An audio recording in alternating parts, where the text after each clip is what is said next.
Hello friends, नमस्कार। Axis bank limited की बात करते हैं। एक्सिस बैंक का Q1 का रिजल्ट आया है, पहली तिमाही का रिजल्ट आया है। Revenue, profit, EPS, earning per share क्या रहा है, प्रोविजन क्या क्या है, प्रावधान क्या क्या है, उसकी भी बात करेंगे। तो एक्सिस बैंक के रिजल्ट को देखते हैं।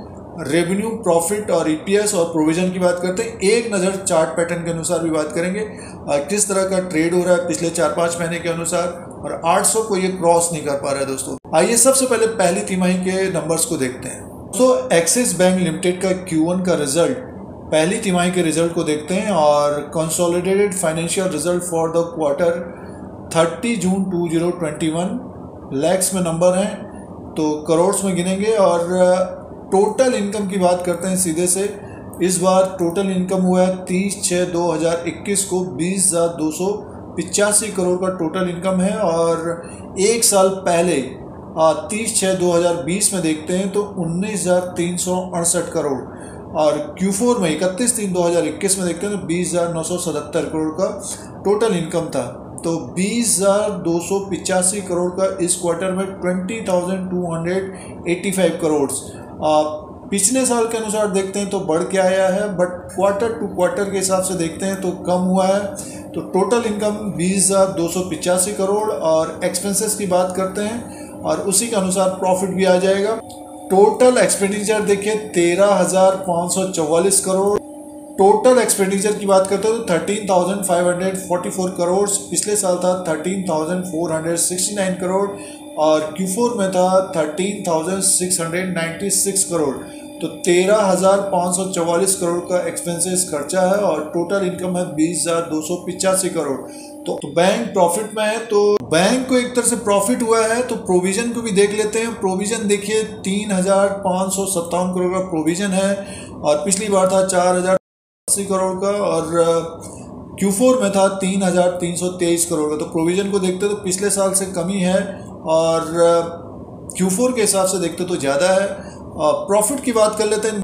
नेट प्रॉफिट की बात करते हैं, 2,374 करोड़ का प्रॉफिट है। 2,374 करोड़ का नेट प्रॉफिट है, और पिछली बार 1,108 करोड़ का प्रॉफिट था, तो दुगना हुआ है, दुगने से ज़्यादा है। बट देखिए Q4 में 2,960 करोड़ का प्रॉफिट था, उसके अनुसार देखते हैं तो कम हुआ है।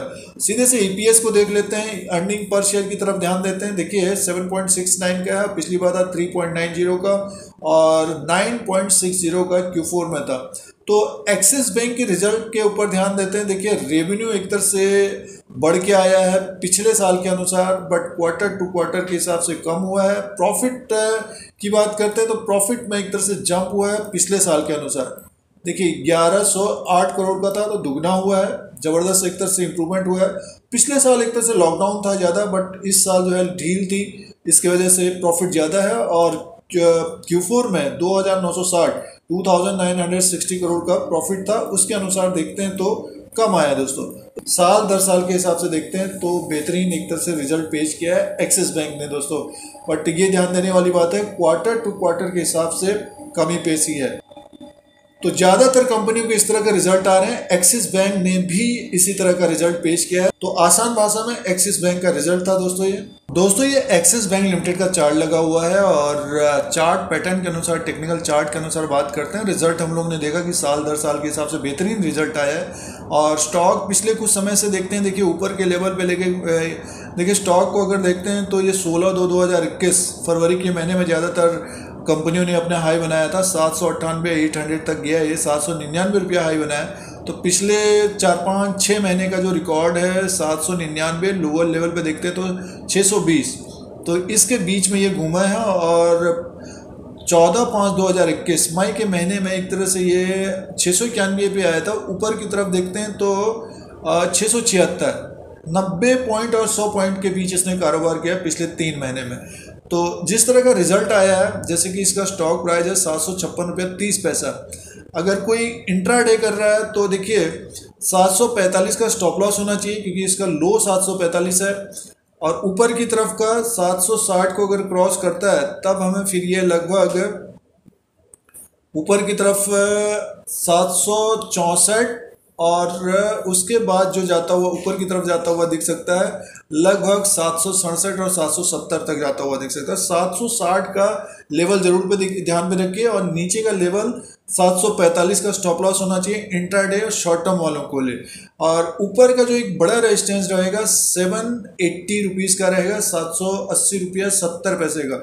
इसके ऊपर क्लोज होता है तब फिर हमें ये जो फरवरी का हाई एक बनाया था इसने 16/2/2021 को, यहाँ तक जाता हुआ दिख सकता है। तो ये शॉर्ट टर्म वालों के लिए रहेगा। और किसी भी कारणवश अगर एक्सिस बैंक नीचे की तरफ दिखता है, जैसे कि अभी क्या है कि 756 के आसपास है ये, अगर ये नीचे की तरफ लुढ़क जाता है या नीचे की तरफ आता है, जैसे कि ये आया था आपका 17/5/2021 में 684 तक आया था, तो लगभग 700 या उसके नीचे दिखता है तो डेफिनेटली इसको देखना चाहिए। जिनके पास एक्सिस बैंक नहीं है, जो ट्रेडिंग कर रहे हैं दोस्तों, उनको 2 या 3% के स्टॉप लॉस के द्वारा कारोबार करना चाहिए, उसी तरह से मुनाफा वसूली करनी चाहिए। अब रही लॉन्ग टर्म वालों की बात, तो पिछले साल जिन्होंने लिया है 300-400 में, तो एक तरह से देखिए 755 के आसपास है, 100 पॉइंट का इसका रेंज बना हुआ है। तो 700 का स्टॉप लॉस होना चाहिए, क्योंकि मार्केट अपने ऊपरी लेवल पे कारोबार कर रहे हैं और क्वार्टर टू क्वार्टर के हिसाब से हर कंपनी का कमी पेशी हो रही है। आप देखिए HDFC बैंक नीचे की तरफ है, तो एक तरह से उसमें मौका है, उसी तरह से एक्सिस बैंक का भी हो सकता है दोस्तों। और ऊपर का जो हैंडल रहेगा 780 और 800 और 820 को ये क्रॉस करने में थोड़ा सा समय लगा सकता है, क्योंकि देखिए इससे पहले ये 2019 में भी ये ऊपर की तरफ था 12/6/2019, मीन्स 2 साल पहले ये लगभग 827-830 तक गया था, फिर गिरावट आई देखिए बड़ी। तो एक बड़ा रेजिस्टेंस है 800 और 830 के बीच, बड़ा रेजिस्टेंस है। तब फिर हमें ये जो इसका स्टॉक प्राइस है 900-1000 के आसपास जाता हुआ दिख सकता है। बीच में अगर कोई लहर, तीसरी लहर की जो बात चल रही है, जो जिस तरह के रिजल्ट आ रहे हैं, तो थोड़ा सा अभी 800 को क्रॉस करने में समय लगा सकता है। बैंक निफ्टी में तेज़ी होगी तो फिर 800 को क्रॉस करेगा, तो वहाँ से अच्छा एक तेज होने की उम्मीद रहेगी। तो ये प्रेजेंट टाइम का चार्ट पैटर्न है, उसके अनुसार एक्सिस बैंक का रेजिस्टेंस, सपोर्ट और टारगेट की बात है। लोअर लेवल पे दिखता है, डेफिनेटली इसको देखना चाहिए। और जो इंट्राडे और शॉर्ट टर्म के लिए कारोबार कर रहे हैं, तो उनको 2% का स्टॉप लॉस, जैसे 745 का, या और ऊपर की तरफ 760 के ऊपर की तरफ जाता है तो मान के चलेगी 764, 767 और 775, इस तरह का ऊपर का एक टारगेट होना चाहिए एक्सिस बैंक लिमिटेड में। तो चार्ट पैटर्न के अनुसार बात करते हैं तो रेंज में ये घूम रहा है पिछले कुछ समय से। लोअर लेवल पे 681, ऊपर की तरफ 778, 781 के बीच घूम रहा है दोस्तों। और RSI को देखते हैं तो देखिए एक तरह से रेंज में ये घूम रहा है पिछले कुछ समय से, और 51 में है दोस्तों। ये एक्सिस बैंक का Q1 का रिजल्ट का एनालिसिस और विश्लेषण था, और चार्ट पैटर्न के अनुसार, जो प्रेजेंट टाइम का चार्ट पैटर्न है, उसके अनुसार रेजिस्टेंस, सपोर्ट और टारगेट की बात थी दोस्तों। YouTube चैनल पर बने रहने के लिए सब्सक्राइब और बेल आइकन को प्रेस करें, फिर कोई नया वीडियो लेके आएंगे। आज के लिए इतना ही, धन्यवाद।